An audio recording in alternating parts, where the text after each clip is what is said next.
بسم اللہ الرحمن الرحیم۔ السلام علیکم ڈیئر اسٹوڈنٹس، امید ہے کہ آپ کی عید بڑی اچھی گزری ہوگی۔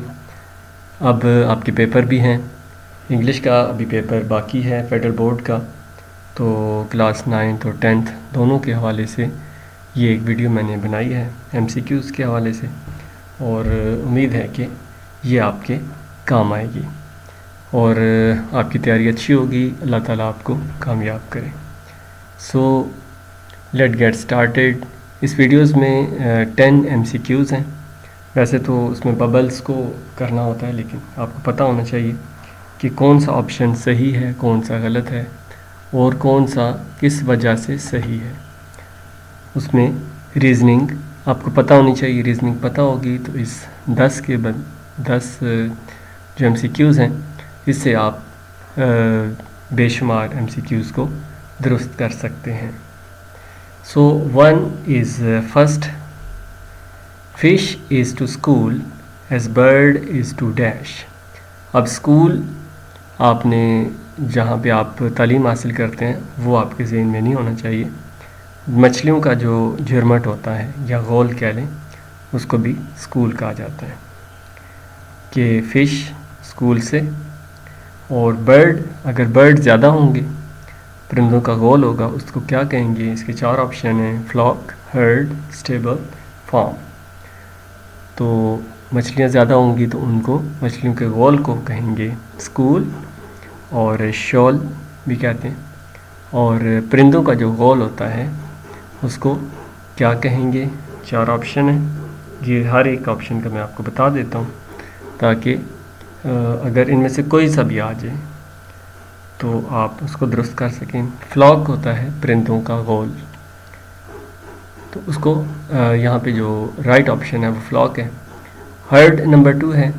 ہرڈ کا مطلب ہوتا ہے جانوروں کا گلہ، جس میں کافی سارے جانور ہوں، اس کو ہرڈ کہیں گے۔ نمبر C ہے اسٹیبل۔ اسٹیبل استبل، جہاں پہ صرف گھوڑے باندھے جاتے ہیں، اس کو اسٹیبل کہتے ہیں۔ فارم، جس میں ڈیفرنٹ قسم کے کیٹلز، مویشی وغیرہ پالے جاتے ہیں۔ تو اس کا نمبر 1 کا رائٹ آپشن ہے فلاک۔ نمبر 2 ہے the shape clustered in a tight dash toward of the cold weather, کہ بھیڑیں اکٹھی ہو کے بیٹھ گئیں، اور اس کو ہم کیا کہیں گے؟ گینگ کہیں گے۔ چوروں کا جو ایک گروپ ہوتا ہے اس کو گینگ کہا جاتا ہے۔ کراؤڈ، رش کو کہا جاتا ہے۔ ہرڈ، جہاں پہ جانور اکٹھے ہوں۔ فلاک، جہاں پہ پرندے ہوں، پرندوں کا غول، ہرڈ جانوروں کا غول۔ تو اس میں رائٹ آپشن ہوگا ہرڈ۔ اس کے بعد نمبر 3 میں there was dash inside the building was empty. اس میں آپ نے پہلے سوچنا ہے کہ کیا چیز لگے گی۔ لگنے کو یہاں پہ 2 چیزیں لگ سکتی ہیں، لیکن ہم نے پورا جملہ پڑھنا ہے اور اس کو پھر سوچنا بھی ہے۔ آپشن 4 ہیں۔ پہلے سوال کو دیکھتے ہیں۔ There was dash inside, اندر کیا تھا؟ The building was empty, building خالی تھی، عمارت خالی تھی۔ تو یہاں پہ ایوری باڈی نہیں لگا سکتے، سم باڈی نہیں لگائیں گے، نو باڈی یہاں پہ لگائیں گے، اینی باڈی بھی یہاں پہ نہیں لگا سکتے۔ تو یہاں پہ کہ کوئی بھی نہیں تھا، بلڈنگ خالی تھی۔ There was no body in side the building was empty, building خالی ہوگی، خالی کا مطلب کہ اس کے اندر کوئی بھی چیز نہیں ہے۔ اس کے بعد number 4، he was brave as a lion, the sentence contain a dash۔ وہ شیر کی طرح بہادر ہے۔ ایز یا لائک اگر کسی جملے میں آ جائے تو وہ جملہ ہوتا ہے سملی۔ اگر ایز اور لائک کے بجائے دو چیزیں بیچ میں بتائی جائیں تو وہ ہوگا میٹافر۔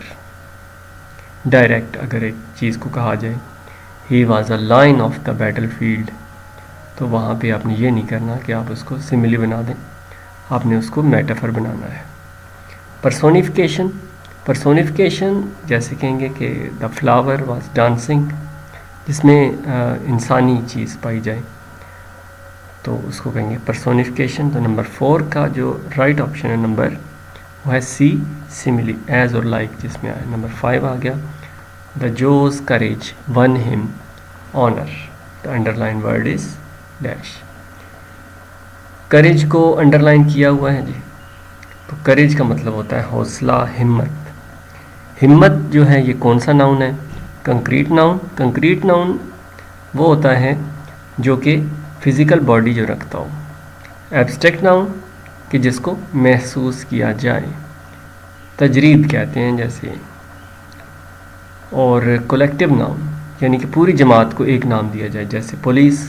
پولیس ہزاروں لاکھوں میں ہوتی ہے لیکن اس کو ایک سنگل ورڈ کے ساتھ بتایا جاتا ہے.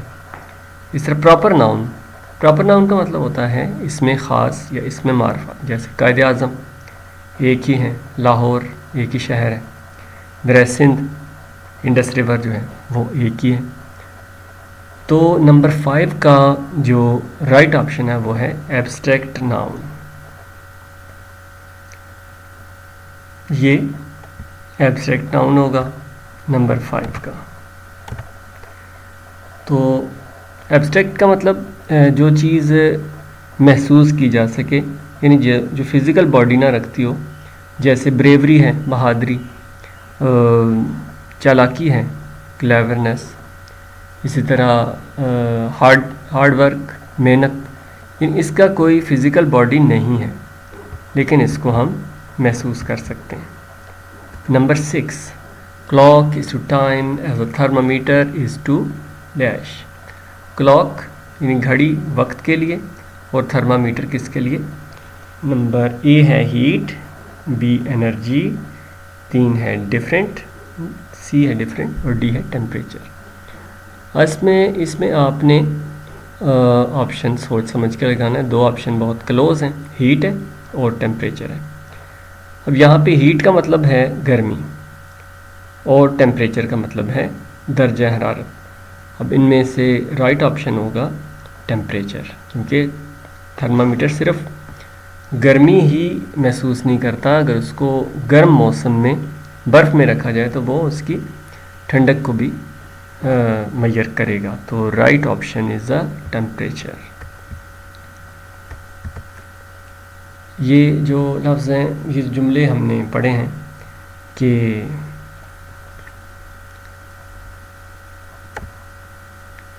Clock is to time as the thermometer is to, یہ انالوجی میں ڈسکس ہوتے ہیں. یہ کمپیٹیٹیو جو ایگزام ہوتے ہیں اس میں یہ چیزیں آتی ہیں, تو ان کو بھی تھوڑا سا آپ کو آئیڈیا ہونا چاہیے. Number 7 I have found the pen which I had lost. The underlined word is I have found the pen which I had lost. یہاں تک یہ جملہ سینٹینس کمپلیٹ ہو گیا کہ میں نے وہ پین ڈھونڈ لیا جو گم ہو گیا تھا. وچ جو ہے انڈر لائن ورڈ ہے, وچ کون سا ناؤن ہے؟ ریلیٹیو ہے, انڈیفینٹ ہے, ڈیمانسٹریٹو ہے, ریفلیکسو ہے. ڈی ریفلیکسو کے ساتھ نشانی ہوتی ہے self, my self, your self, یہ ریفلیکسو ہوتے ہیں. یعنی اگر سیلف والا بھی کوئی جملہ آ جائے تو آپ اس میں پریشان نہیں ہونا, ریفلیکسو ہوگا وہ. ڈیمانسٹریٹو جس میں کوئی اشارہ کیا جائے, دس, دیٹ, دیز, دوز, یہ ڈیمانسٹریٹو ہے. انڈیفینٹ غیر یقینی, یہ بھی ہے. اور اس کے بعد ریلیٹیو, اس میں ریلیٹیو جو ہے وہ سب سے رائٹ آپشن ہے. وچ جو ہے یہ ایک ریلیٹیو ہے, یہ ایک اس سے ریلیشن بنتا ہے جملے کا. تو ہمارے پاس نمبر 7 ہے. Salman enjoys playing cricket. The sentence is an example of. یہ کون سی ایگزامپل ہے Salman enjoys playing cricket?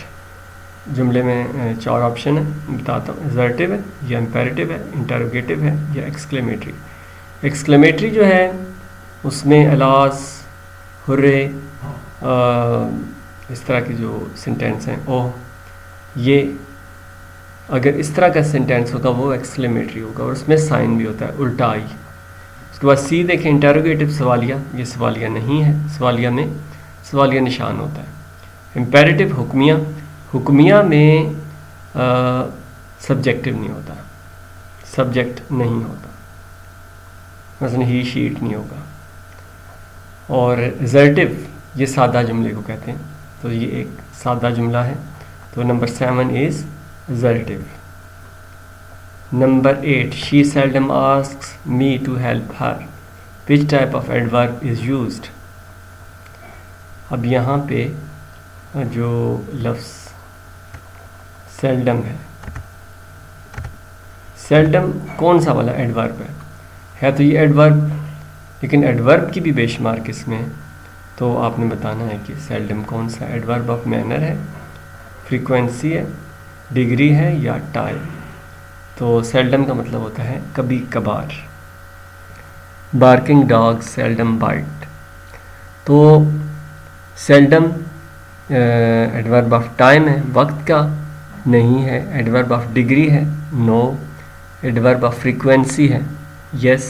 Adverb of manner ہے, نو. تو یہ adverb of frequency. Adverb of frequency اور بھی بہت سے ہیں, اس میں کہہ سکتے ہیں آفن بھی ایڈورب آف فریکوینسی ہے, rare, never, usually, frequently, constantly, some times. یہ آپ کاپی پینسل پاس رکھا کریں, تو یہ بھی ساتھ نوٹ کر لیں کہ یہ ایڈورب آف فریکوینسی ہیں, جس میں seldom it self is a adverb of frequency. Often OFTEN, T silent ہے اس میں. ریئرلی یہ بھی ہے, نیور یہ بھی ہے, usually, frequently, constantly, some times. یہ سارے ایڈورب آف فریکوینسی ہیں. اس کے بعد number 9 after the trip I feel I am the dash boy of earth. After the trip سفر کے بعد, آئی فیل میں نے محسوس کیا, I am the dash boy of the earth کہ دنیا کا سب سے لکی اس میں آئے گا, یا لکیسٹ آئے گا, یا لکیئر آئے گا, یا مور لکی آئے گا. 4 آپشن ہیں. اس میں صرف ایک نشانی یاد رکھ لیں, صرف اور صرف کہ ورب سے پہلے جہاں پہ ایڈجیکٹو سے پہلے جب دی آئے گا تو اس میں سپرلیٹو ڈگری استعمال ہوگی, تیسری ڈگری استعمال ہوگی ایڈجیکٹو کی. تو 3rd ڈگری ہوتی ہے لکیسٹ. یہاں لکی, لکیئر یہ نہیں آئے گا, لکیسٹ آئے گا. Number 10 she had done the exercise. Which tense has been used in sentence. She had done the exercise. Present perfect ہے یا past perfect یا simple tense یا simple future. تو جب بھی perfect میں had جب آئے, had کے ساتھ third form آئے, had کے ساتھ third form ہی آتی ہے, تو وہ sentence past perfect کا ہوتا ہے. تو I hope کہ آپ کو یہ پسند آیا ہوگا. یہ ویڈیو آپ کو پسند آئے تو اس کو لائک لازمی کیجیے. Thanks for watching.